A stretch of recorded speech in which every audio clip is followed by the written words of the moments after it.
The acquisition meeting was far different than usual, primarily because Anton needed to set up all of the potential works in Queens rather than the 53rd Street building, which was still under renovation. I heard a lot of grumbling from our members about needing to be schlepped out to Long Island. Some of them referred to it as Long Island, as if we needed to convene in Montauk and not just across the East River. I swear the Turkish mining CEO actually inquired whether the building had a helipad. I think he was serious. So you'd like to know how the museum actually acquires its art? Well, it begins with the curator. Anton develops relationships with artists. He must judge where the artist stands in art history. Is the artist creating works that need to be preserved for posterity? Beauty and craft are not terribly important. Anton must judge whether the piece is important to the history of art, and sometimes to the country's larger history. Once the museum acquires a piece, once any museum acquires a piece, it usually won't be deaccessioned. That is, unless somebody learns that the Nazis had looted it. So Anton becomes an artwork's biggest fan. He must convince the director that the piece belongs in the museum's permanent collection. And this isn't merely about history.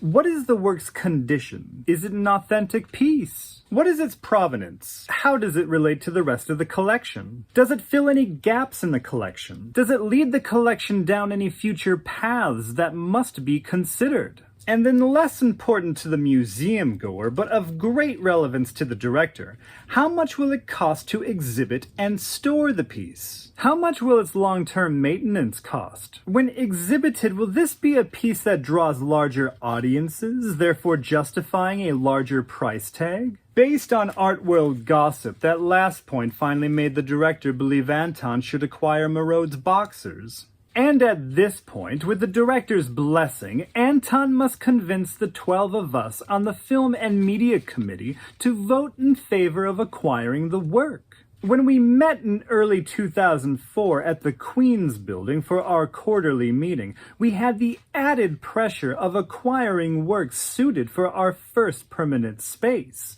the Marita Gallery. Anton was very concerned about making a very big splash with this space. He was one of the primary forces behind it. He was most excited for Merode's boxing piece. Anton gesticulates when he is very excited about a piece. Now, he can tell us so many things about a work, the artist's story, its provenance, but we only know that he is truly interested in a piece when his arms are flapping about like a wounded flamingo. Not that this was necessary. Some of us saw the piece when it debuted at Art Basel years before, and that familiarity didn't take away any of its awe.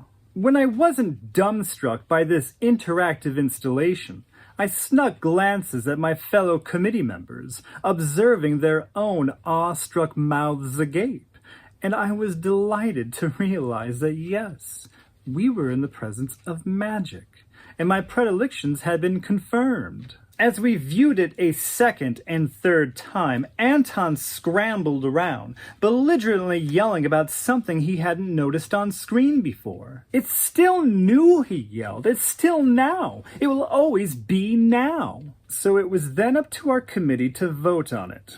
There was the chairman of the board of a Turkish mining company, a private equity investor, the CEO of a biomedical company, an executive for an insurance company, the heir to a shopping mall magnate's fortune, a Hollywood actress whom we all bragged about knowing, the chairman of a brokerage firm, 2 major Hollywood producers, a Hollywood agent who was an executive at CAA, a travel technology entrepreneur, a software publisher, and a few heiresses, including myself. My family made its fortune selling hamburgers at a chain restaurant that you've probably had the displeasure of visiting in the past year. I don't talk about that part of my life so often.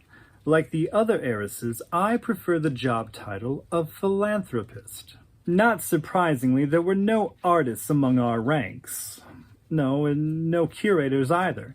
All of us had been given our positions after we'd generously donated works or finances to the museum. You might believe that this is undemocratic, but darling, we spend so much more time than the few seconds that the average museum goer spends in front of a painting. Anton did not like us to immediately vote after seeing the works, so he gave us folders with information on everything he'd shown us that morning.